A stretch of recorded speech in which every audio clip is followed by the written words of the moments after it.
Welcome back to the Friday Show, presented this week by Sam Houston Race Park. Big weekend there coming up, Texas Preview Day. More about that in a minute. But first, I'm pleased to be joined by the Pollock Report's features editor, Natalie Voss. Thanks for being on the show.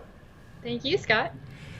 Well, I want to talk about a couple of commentaries that were on the site this week, one by Joe Gorecheck and one by Ray Pollock. Let's start with Joe's. It was about some legislation in California that's moving forward concerning racetracks.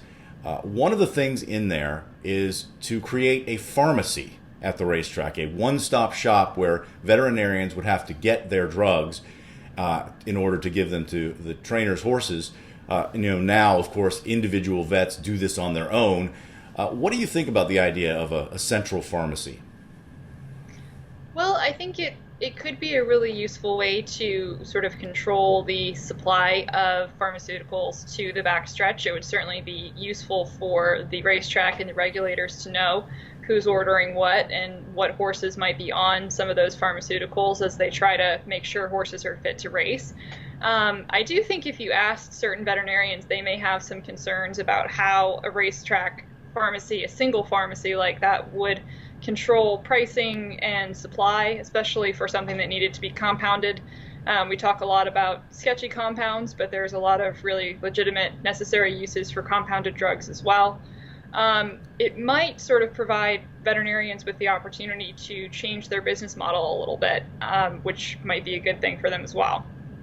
Well, I agree with that part because I find it hard to believe that that's the way it works now versus human healthcare. For example, you go to the doctor, you pay the doctor for their service, and then they might prescribe something for what ails you. Then you go to a pharmacy, get the drug filled there. So it's separated, and it's not the doctor who is making a profit off the drugs that they give you. I mean, it seems to me that there's an incentive to prescribe drugs, and I think that lends itself to what we have called a drug culture in horse racing. I don't think that helps. So I would think that this could be sort of a barrier that would be very helpful.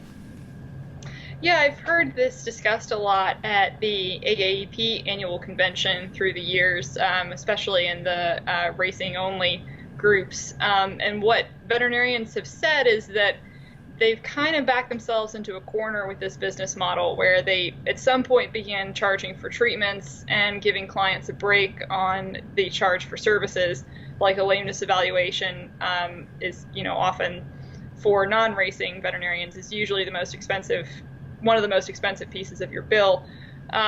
And what they say is that now people have gotten used to budgeting for not having to pay for those services. So many of them are looking at it thinking, yeah, I really should be charging for my expertise, not just for the pharmaceuticals. But now I'm not sure what's going to happen if I tell some of my clients, your bill's about to go way up.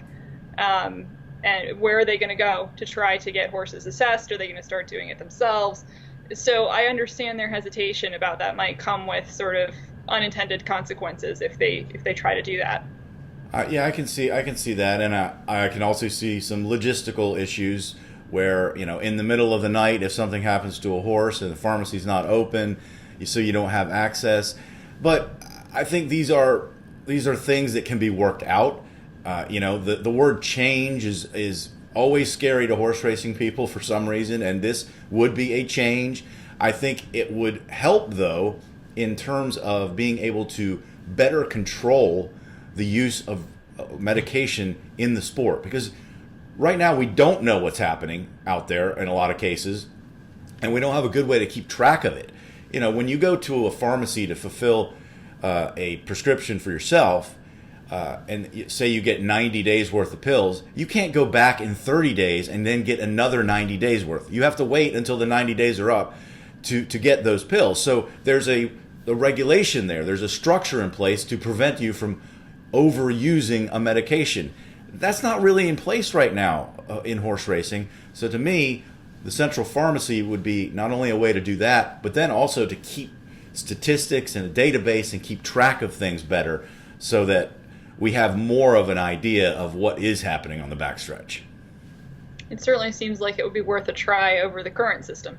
Well, we have a poll on our website about this idea of having a central pharmacy at the racetrack. Do you like it? Yes or no? Let us know at pollockreport.com. All right, Natalie, I also want to talk about a commentary Ray wrote this week about clenbuterol. This is a drug that, if you talk to people in the backstretch, they believe a lot of people are overusing it and for the wrong reasons. And Ray was saying, let's just get it out of the sport. Based on your experience, what is your opinion? Well, I share his opinion on this one. From what I understand, clenbuterol is really useful for what it was originally intended to do, which is treat respiratory infections in horses. And I know that's a big problem for horses on the racetrack. They're in a dusty environment most of the day, so they really do have a lot of respiratory issues. But at some point, people sort of figured out that this drug can have an anabolic steroid-like effect if it's misused. And I know Ray has heard from people, I've also heard from people that they're hearing or they know that certain stables are using it at enormous doses to try to get as much anabolic steroid-like impact as they can, or even microdosing. I think, as Ray mentioned in his commentary, microdosing closer to the race to try to get a last-minute respiratory or maybe anabolic boost. I'm not sure which they're going for there, but that's obviously not how that was intended to be used.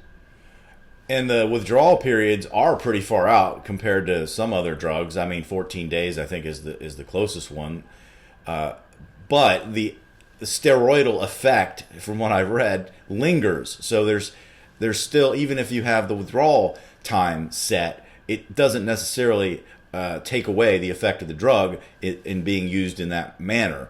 So, I mean, I think you get to a point where you just have to say, we just need to get rid of some of this stuff from the sport. You know, I don't want to get into a whole Lasix debate, but I feel like it's sort of a similar thing in that Lasix is designed for this, use, and then we're hearing that 95% of horses are getting it, and I know 95% of horses don't have EIPH. In fact, at the recent Pegasus World Cup, 13 horses had blood in their scopes, and then only 2 of those 13 had grade 3, which is considered might affect performance. They had enough blood that it might affect their performance. 2 out of 13. That's a small sample size, but I'm wondering how many of those 13 horses will be on Lasix next time. I digress a little bit, but my point is we have this problem in the sport of drugs being used for things that they weren't intended for. Right. I would argue the difference with Lasix is that at least we know which horses are getting it. And what I'm also sort of hearing about clenbuterol is that some people are going to alternate sources to try to get clenbuterol that may not be, what you typically get in a vial from a legitimate pharmacy. They might be looking for compounded stuff or stuff that comes from other places, and that makes the testing process harder, so that bettors and trainers and really everybody is kind of just going on rumor as far as guessing who's using it and how much. Yeah, we got to do something about that. All right, Natalie. So I'm really happy that you joined us on the show and gave us all this good information. The Friday show is presented this week, as I mentioned, by Sam Houston Race Park. It's Texas Preview Day on Saturday. This is what's leading up to Texas Champions Day in about a month. 4 races worth $75,000 each. There's a Houston Turf and the Miss Houston Turf. They were added this year and drew fields of 12 and 13, so it's going to be great betting on Saturday. All right, that's going to do it for this edition of the Friday show. Thanks so much for joining us, and we'll talk to you next time.